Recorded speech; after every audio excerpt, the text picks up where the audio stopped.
Hi guys, welcome back to our channel Finance for Beginners. Today in this video I'm going to show you how to log into your Credit One bank account. To do so, follow some simple steps with me. First of all, go to your browser and your default search engine. Then search Credit One bank login.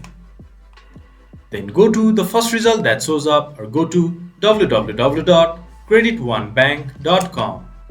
It will then take you to the official website of Credit One. Once the page has been loaded up, enter your username. Once you have entered your login credentials, click to secure sign in. Then you should be able to access your Credit One bank account. To make login easier for next time, click to remember my browser so I can sign in faster. But I do not recommend you doing it in a public computer or a shared device.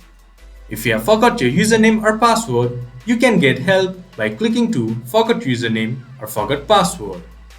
And if you haven't set up your online account yet, you can get help by clicking to Set up Online Account Access. This much for today's video. If you guys find our video helpful, please leave a like and comment. And do not forget to subscribe our channel and hit the bell icon. I'll see you guys again in our next video.